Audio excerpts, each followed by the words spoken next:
नमस्कार। मुद्दा तो है मैं आपका स्वागत है। मैं हूं आपके साथ ब्रजेश चौक से। आज मुद्दा है अब सोशल जंग। जी हां, मध्य प्रदेश की सियासत अब भाषणों, जुलूसों और नारों से आगे बढ़कर डिजिटल मोर्चे पर जा पहुंची है। यानी प्रदेश में अब सियासी लड़ाई सिर्फ मैदान पर नहीं बल्कि सोशल मीडिया पर भी लड़ी जा रही है। मांडू में कांग्रेस के शिविर में जो रणनीति बनी उसका पहला ट्रेलर जीतू पटवारी ने दिखा भी दिया। उन्होंने एक AI वीडियो पोस्ट कर बीजेपी को जमकर घेरा। उधर बीजेपी प्रदेश अध्यक्ष हेमंत खंडेलवाल ने भी वीडियो जारी कर कांग्रेस सरकार को गांवों की बदहाली के लिए जिम्मेदार ठहराया। कुल मिलाकर अब सोशल मीडिया के जरिए दोनों ही दल एक दूसरे की घेराबंदी कर रहे हैं। वहीं डिजिटल रणभूमि पर शुरू हुई इस जंग ने कई सवाल भी खड़े कर दिए हैं। उन सवालों को भी हम आपके सामने रखेंगे, लेकिन पहले देखिए रिपोर्ट।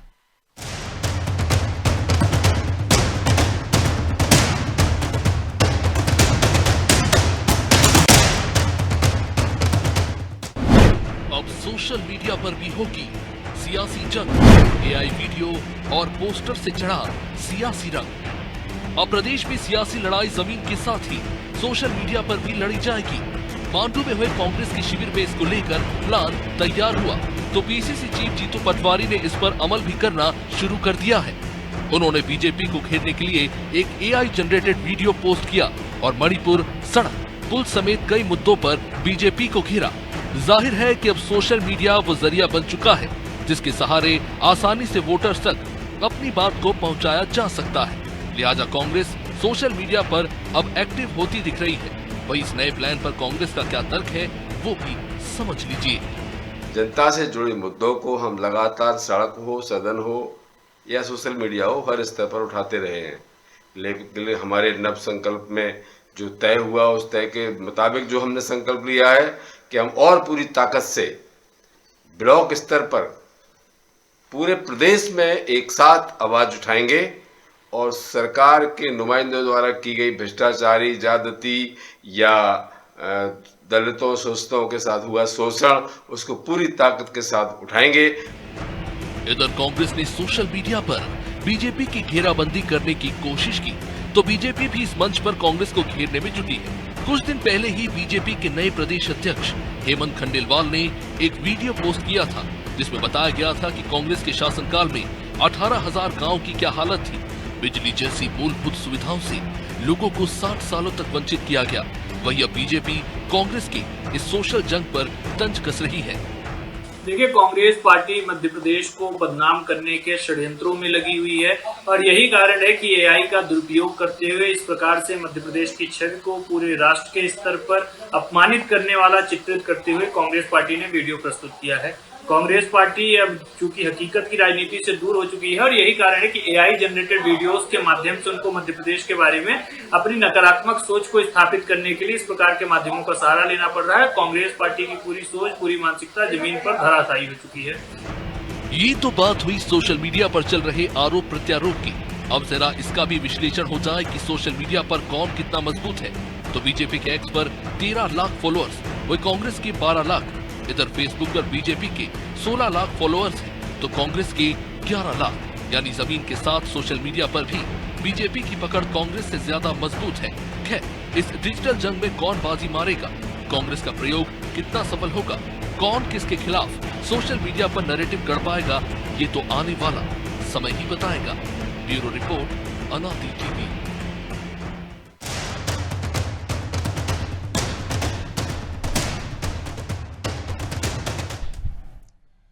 इस मुद्दे पर चर्चा शुरू करें उससे पहले वो सवाल जो जरूरी है। पहला सवाल, क्या आप चुनावी रणनीति का असली हथियार सोशल मीडिया बनने जा रहा है? दूसरा सवाल, इस डिजिटल रणभूमि पर बीजेपी और कांग्रेस में कौन किस पर भारी पड़ेगा? तीसरा सवाल, क्या सोशल मीडिया की सियासी लड़ाई सिर्फ इमेज बार बनकर तो नहीं रह जाएगी? चलिए इन सवालों के साथ इस मुद्दे पर चर्चा शुरू करते हैं। चर्चा में हमारे साथ मौजूद हैं बीजेपी प्रवक्ता डॉक्टर प्रेम व्यास, कांग्रेस प्रवक्ता समर सिंह और हमारे सहयोगी ध्रुव पटेरिया।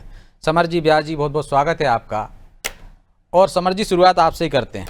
मांडू में जो कुछ तय हुआ उसका असर भी दिखने लगा है सोशल मीडिया पे, लेकिन क्या सोशल मीडिया के माध्यम से आप बीजेपी को परास्त कर सकते हैं? क्योंकि वो कह रहे हैं आप हकीकत से दूर हैं, सिर्फ बदनाम कर रहे हैं। सोशल मीडिया जो है वो एक सशक्त माध्यम है अपनी बातों को लोगों तक पहुंचाने का। और जहां तक की बात है ये मांडू के कार्यक्रम के बाद में तो ना हमारे 11 लाख फॉलोवर फेसबुक पे बढ़े हैं और ना 16 लाख जो है वो ट्विटर के ऊपर बढ़े हैं। ये पहले से चलने वाली प्रक्रिया है। हाँ, अब ये जरूर है कि हम इस प्रक्रिया को तेज करेंगे, जनता की समस्या वो लोगों के तक पहुंचाने का काम, सरकार तक पहुंचाने का काम हम करेंगे और इसके माध्यम से सरकार को जगाने का कार्य करेंगे। जिस प्रकार से आपने ट्विटर पे आपने बात कही कि नो कमेंट्स वाला एक वीडियो हमने डाला है, उसके अंदर हम जब प्रश्न पूछते हैं कि 34,000 बच्चियों का बलात्कार इस प्रदेश में कैसे हो जाता है 4 साल के अंदर, तो उस पर नो कमेंट्स। तो प्रश्न पूछने का हमारा एक तरीका है, लोगों को जागरूक करना चाहते हैं, सरकार की जो ध्यान आकर्षण करना चाहते हैं जो मुद्दे हैं यहाँ पर, ताकि उन्हें लगे कि ये जो सड़क के मुद्दे हैं, बच्चियों से हो रहे बलात्कारों के मुद्दे हैं, शिक्षा के मुद्दे हैं, मूलभूत समस्याओं और मूलभूत सुविधाओं की जो बातें हम लोग कर रहे हैं, वो वाकई में जन जन की मांग है, जन जन की पुकार है। तो इसलिए हम सोशल मीडिया के माध्यम से चाहते हैं कि लोगों तक और सरकार तक संदेश पहुंचाया जाए। तो लोगों तक संदेश पहुंचाने की उनकी एक जुगत है ये, व्यास जी। लेकिन क्या आपको लगता है कि सोशल मीडिया के माध्यम से आप उनको जवाब दे पाएंगे या आप उसको जवाब दे रहे हैं? क्योंकि सोशल मीडिया पर हमने देखा पिछले चुनाव पर आप पर भारी पड़ी थी कांग्रेस, लोकसभा चुनाव की बात करें तो उनकी कैंपेनिंग ज़्यादा अच्छी थी, तो इस बार आपको नई चुनौती? नहीं ब्रजेश जी, मुख्य रूप से कांग्रेस तो ट्विटर और सोशल मीडिया पर ही रहती है और भारतीय जनता पार्टी की एक जो प्रतीकात्मक पद्धति है सिर्फ जवाब देने की और वास्तविक जवाब देने की। जो लोग झूठ फैलाते आदरणीय जीतू पटवारी जी को लगभग 2 बार अपने ट्वीट डिलीट करने पड़े थे, और जो अभी प्रशिक्षण दे के गए 98 के बाद में, पहली बात तो प्रशिक्षण जब पहले दिया गया था, उसके बाद 2003 के बाद लगभग 20 सालों तक सत्ता से दूर हुए, उसके बाद अभी पुनः प्रशिक्षण दिया गया था। मुझे लगता है 2050 तक की तैयारी है ये प्रशिक्षण होने के बाद में, क्योंकि इस प्रशिक्षण में आप देखेंगे कौन कौन आए थे। विवेक तनखा जी आए थे। विवेक तनखा जी ने कहा है कि आपको जो करना है स्वतंत्र हो, 17 वकीलों की टीम हमारे साथ में खड़ी है। ये प्रशिक्षण हुआ था इनका। सुप्रिया शिवनेश जी, जिन्होंने प्रधानमंत्री जी का कटा हुआ सिर पोस्ट कर दिया था, और उसके बाद वो तो हेड थी ना इनकी, क्या उनसे ऐसी त्रुटि की अपेक्षा की जा सकती है? उसके बाद में अगले ही दिन उस ट्वीट को हटाना पड़ा था। उसके बाद में ये कहते हैं कि सोशल मीडिया माध्यम है। जब असीम त्रिवेदी ने 2011-12 के आसपास मनमोहन सिंह साहब का एक ट्वीट कर दिया था, तो उन पर देशद्रोह की धारा लगाकर जेल में किया था। ये वो लोग हैं जो आज माध्यम बनाने का कार्य कर रहे हैं। भिगू मात्रे को जो है बॉम्बे में ट्वीट करने के लिए गोवा से जो है कर्नाटका पुलिस उठा कर ले गई थी। तो ये उस तरह के प्रत्येक शिक्षाविद को पश्चिम बंगाल में सिर्फ सरकार की आलोचना पर घेर लिया था। तो मुझे लगता है जो छूट, क्योंकि कांग्रेस पार्टी के पास में समस्या की उपलब्धियों के नाम पर कुछ नहीं है। आप बताइए ना कि आपने प्रदेश में 2003 के पहले सत्ता में थे, आप उस उपलब्धियों को लेकर जाएंगे जनता के मध्य में? नहीं। आप राजस्थान में कोई उपलब्धियां थी? नहीं। छत्तीसगढ़ की कोई उपलब्धि थी? नहीं। पंजाब की कोई उपलब्धि थी जब आपकी सरकार थी? नहीं। दिल्ली में शीला जी के समय कोई उपलब्धि थी? नहीं। तो उपलब्धियों के नाम पर कुछ नहीं है। मनमोहन सिंह साहब के समय कोई उपलब्धि थी जिसको लेकर जनता के मध्य में जाएंगे? नहीं। लेकिन भारतीय जनता पार्टी के पास में उपलब्धियों के नाम पर, हमारे पास विश्व का सबसे बड़ा संगठन, उसके बाद में बूथ स्तर तक। लेकिन व्यास जी, एक सवाल तो ये उठता है ना कि जब आपके पास इतनी सारी उपलब्धियां हैं तो आप कांग्रेस शासनकाल को क्यों गिना रहे हैं? 60 साल के शासनकाल को क्यों गिना रहे हैं कि ना सड़कें थी ना बिजली थी? उपलब्धियां गिनाइए। जो व्यक्ति अपना इतिहास भूल जाता है वो उस मुहाने पर खड़ा रहता है जहां पर वो एक और गलती करने के स्थिति में रहता है। इसीलिए इतिहास बताना आवश्यक होता है। हमने तो कहा है ना, आज देखिए विश्व की चौथी अर्थव्यवस्था बनी है। मध्य प्रदेश की बात करेंगे, 25 मेडिकल कॉलेज, लगभग 1.25 लाख स्कूल्स, लगभग 6.5 लाख टीचर एक समय अवेलेबल बेड की स्टडी होती थी। उसके बाद में 800 से ज्यादा MSME हमने करके दिखाया है। भारत को हम आज देखिए डिफेंस सेक्टर्स में हमने लगभग 22,000 करोड़ का डिफेंस एक्सपोर्ट करा है। मोबाइल मैन्युफैक्चरिंग में 1.5 लाख करोड़ रुपए का हमने जो है एक्सपोर्ट करा है। 11 करोड़ EPFO खाते हुए। ठीक है, दूसरे दौर में आता हूं। एक छोटा सा जवाब ले लेता हूं समर जी से। समर जी, वो कह रहे हैं आप तो सिर्फ सोशल मीडिया ही पे हैं, जमीन पर तो है ही नहीं है। मुझे लगता है कि प्रेम व्यास जी कांग्रेस के कार्यकाल के बाद में इस धरती पर अवतरित हुए हैं, ताकि उनको हमारी उपलब्धियों का पता नहीं। मैं अगर रैपिड फायर कर लूं और इनसे पूछ लूं एम्स किसने बनाया, भेल किसने बनाया, गेल किसने बनाया, 25 नवरत्न कंपनियां और महारत्न कंपनियां किसने बनाई? हमने बनाई। ये भाभा एटॉमिक सेंटर, ये सब किसने बनाया? हमने बनाया। आपने कहा कि मनमोहन सिंह जी एक उपलब्धि। मेरे भाई, अगर आपका जन्म 2003 के बाद में हुआ हो या पहले हुआ हो तो आप इस बात को समझ सकते हैं कि पूरे विश्व में जब रिसेशन था, एक जो बहुत बड़ी आर्थिक महामारी फैल गई थी, तब सिर्फ भारत एक ऐसा देश था जो है सलामत बचा था। इसके अलावा बड़ी बड़ी अर्थव्यवस्था ध्वस्त हो चुकी थी। तो आप अगर जो है अगर आप अपनी आंखों पर पट्टी बांध लेंगे तो जो है सच्चाई को छुप नहीं जाएगी। और दूसरी बात हमारे एंकर महोदय ने बहुत अच्छी कही कि आप अपनी उपलब्धियां बताइए ना, आपका इतिहास क्या है। 60 रुपए की पेंशन लेते थे, अभी आपका इतिहास है। आप अंग्रेजों से माफी मांगते थे, आपका इतिहास है। आपके इतिहास के अंदर यह है कि आपने मुस्लिम लीग के साथ में अंतरिम गवर्नमेंट बनाई थी। आप भी तो उपलब्धियां बताइए ना, जैसे यहाँ बता रहा हूँ वैसे ट्विटर पे बताइए कि हमने ये किया था। बिल्कुल विराज जी को जवाब देना चाहो, छोटा सा, हम कर 30 सेकंड हम कर ही रहे हैं। और इनसे पूछ लीजिए कि आज जितने भी मैं आ रहा हूँ, दूसरे दौर में आऊंगा समर जी, दूसरे दौर में आऊंगा, पूरा मौका सुन लीजिए समर जी, हो गया समर जी, उसको बनाया किसने? ठीक है समर जी, दूसरे दौर में आऊंगा जी। 2001 तक कितने एम्स थे बताने का कष्ट करेंगे। उसके बाद में आदरणीय अटल जी ने लगभग 6 एम्स की नींव रखी थी। आप 2001 तक एक एम्स नहीं बना पाए। 1950 के बाद में पोलियो वैक्सीनेशन का वृहद तौर पर उपयोग हुआ था, कई सारे देश मुक्त हो गए। और हम 2003 के बाद तक भी अमिताभ बच्चन के वीडियो चलाते रहे कि पोलियो से मुक्त करना है। हम जब आजाद हुए 2020 के अंदर पोलियो, ठीक है सुन लीजिए। दूसरा एक ब्रजेश जी छोटा सा जवाब और दे दूं मैं। इन्होंने कहा हमने बनाया, बीएचयू कब बना था? 1960 में। एएमयू कब बनाया था जो आईटी में कन्वर्ट हुआ? 1875 में मोहम्मद एंग्लो ओरिएंटल कॉलेज के नाम से था। Delhi university 1922, Kolkata university 1857, Patna university 1917, Kharagpur university 1951। लेकिन 1946 में सेंट जॉर्जेस जो सिंगल हुए थे उनके समय पर उसका फाउंडेशन रख दिया गया था। पूना यूनिवर्सिटी 1949, बॉम्बे 1857। बताइए आपने क्या बनाया? आप तो उस समय से जो है आप बिल्डिंगों के शर्म कीजिए प्रेम भाई, शर्म कीजिए। समझ लीजिए, क्षमा दिन के उजाले में झूठ बोलने से बचो मेरे भाई। एक भी अगर गलत तो क्षमा मांगेगा, नहीं तो हम क्षमा मांगेंगे। दिन के उजाले में झूठ बोलने से बचो मेरे भाई। थोड़ी शर्म रखो, थोड़ी शर्म रखो। दिन के उजाले में झूठ बोलने से बचो। ठीक है समर जी, लौट रहा हूं मैं, दूसरे दौर में आता हूं समर जी, तब आप जवाब दे दीजिएगा।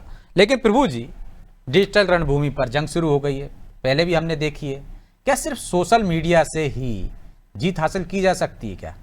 क्योंकि हमने देखा है कि कोई भी एक नैरेटिव आप सेट करते हैं, वो चुनाव में दूसरे चरण आ जाए, या सोचिए एक क्षेत्र से दूसरे क्षेत्र में चले जाओ, तब भी वो बरकरार नहीं रहता। ऐसे में क्या आपको लगता है कि कौन किस पर भारी पड़ने वाला है इसमें? सोशल मीडिया एक बहुत महत्वपूर्ण और सशक्त माध्यम है आज की तारीख में ब्रजेश जी। और चूंकि चुनाव जो लड़े जाते हैं वो प्रचार के जरिए लड़े जाते हैं, और आपको यदि अपना प्रचार करना है तो जो अगेंस्ट पार्टी है आपकी, आपको उसका कुप्रचार भी करना है, दुष्प्रचार भी कह सकते हैं आप इसको, कि उसकी कमियां गिनानी है आपको। जो अभी ये दोनों प्रवक्तागण कर रहे थे एक दूसरे की पार्टियों को लेकर, बिल्कुल यही काम है। तो ये भी आपको करना है कि दूसरे की गलतियों को आपको लोगों तक पहुंचाना, अपनी अच्छाइयों को पहुंचाना है। अब यदि हम आज, पहले इसके अलग अलग माध्यम होते थे। पहले लोग जो है जीपों में प्रचार करते थे, साइकिल पे करते थे, पर्चे बांटते थे। धीरे धीरे समय के साथ टेक्नोलॉजी बढ़ी, सुविधाएं बढ़ी, साधन संपन्न लोग ज़्यादा हुए, तो अब उसके नए नए जो हथियार आए। अब 2014 जब नरेंद्र मोदी जी आए, उत्कर्ष हुआ, तो उन्हें सोशल मीडिया के महत्व को समझा, उन्होंने इसका इस्तेमाल किया। बीजेपी लगातार तीसरी बार केंद्र सरकार में है, तो कांग्रेस को भी वो कमी महसूस हुई, तो कांग्रेस ने भी उस हथियार को इस्तेमाल किया जो वो नहीं कह रहे थे। अब हम मध्य प्रदेश के संदर्भ में बात करते हैं जी। मध्य प्रदेश के 87% घरों में स्मार्टफोन है। जिसके पास स्मार्टफोन है वो अपने मोबाइल पर यूट्यूब भी देख सकता है, ट्विटर भी खोल सकता है, सारी चीज़ें वो कर सकता है। जो भी सोशल मीडिया जिसके भी जरिए अपनी बातों को पहुंचाता है, वो सारी चीज़ें आप उसके पास तक पहुंचा सकते हैं। वेबसाइट भी वो देख सकता है। तो स्मार्टफोन का ये काम है। सरकार भी स्मार्टफोन बांट रही है और लोग खरीद ही रहे हैं अपने आप अलग अलग स्कीमों में स्मार्टफोन, यदि खुद ले रहे हैं तो आप उसके जरिए, इस माध्यम के जरिए आप जो है उन तक अपनी चीज़ें पहुंचाते हैं। और दुनिया में यूट्यूब के सबसे ज़्यादा यूजर्स और सबसे ज़्यादा देखा कहीं जाता है यूट्यूब, तो भारत जैसे देश में देखा जाता है। तो निश्चित तौर पर हमारे देश के लोग इतने फुर्सत में हैं कि वो इन्हीं चीज़ों को देखते हैं। तो जब ग्राहक मौजूद है तो उत्पाद भी सामने आएगा, तो राजनीतिक दल उसके लिए ऐसे सोशल मीडिया के जरिए उत्पाद भी बना के उनको दे रहे हैं, अपने प्रचार सामग्री कर रहे हैं। अब उसमें आर्टिफिशियल इंटेलिजेंस एक नया चीज़ आ गई है कि उसके जरिए आप जो है एकदम बिल्कुल हूबहू सही लगने वाली चीज़ों को प्रस्तुत कर सकते हैं।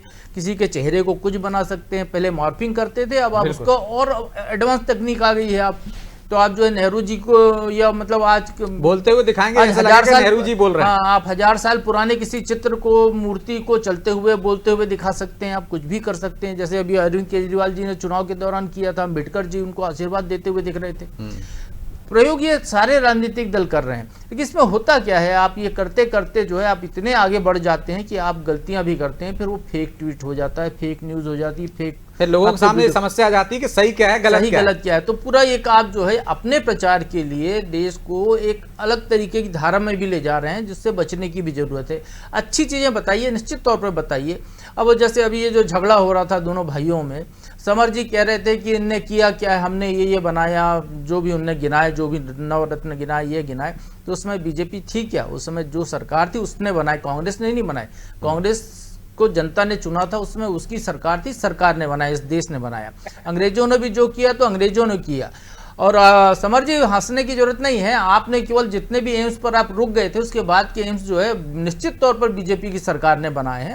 स्वास्थ्य सुविधाएं नीचे पहुंची है। ये प्रश्न बीजेपी से पूछिए ना, पूछिए ना। नहीं, हम तो उनसे भी पूछ रहे हैं ना, हम वही कह रहे हैं, वही कह रहे हैं। आप जो है पुराने इतिहास को छाती पीट के बता रहे हो, आजादी के बाद का इतिहास को, उस पर आज लड़ने जा रहे हो आप। हाँ, तो जाने दीजिए बात। पटेल जी बीजेपी से बोलने की कीजिए, आप आज की बात करिए, उन्होंने भाई आज की बात करिए, आज की बात करिए। ये बोलने की हिम्मत भारतीय जनता पार्टी से करके देखिए ना एक बार। उनसे भी कह रहे हैं ना, उनसे भी तो कह रहे हैं कि वो क्यों नहीं थे वहां पे, उन्हें जो काम किया उसमें बताइए उनकी गलती। हम बता रहे, सुन तो लो, अरे सुन लो, समझ ये अच्छी बात है। अरे किसी ने कुछ नहीं किया तो जनता इस देश की, किसी ने कुछ नहीं किया तो इस देश की जनता बेवकूफ जो लगातार तीसरी बार उनको सरकार में बैठा रही है। समर जी इस देश की जनता को आप बेवकूफ समझ रहे हैं क्या? वो जो तीसरी बार लगातार उनको चुन रहे हैं, समझ रहे हैं, आप समझ रहे हैं, जनता समझदार है को आपके नेताओं से ज्यादा। अरे पटेल जी, अब इसमें प्रोपेगेंडा कहां से आ गया समर जी? मेरी बात, अच्छी खासी डिबेट को आप दूसरी दिशा में ले जाते हैं। हमारी बात पूरी हो जाने दीजिए, आप उसके बाद बोलिएगा। आ रहा हूँ ना, आ रहा हूँ समर जी, अच्छी बात है, बात तो कंप्लीट हो जाने, आपके पास आ रहा हूँ। मैंने बोला ना दूसरे दौर में आ रहा हूँ आपके पास, आप ही को मौका दे दूंगा।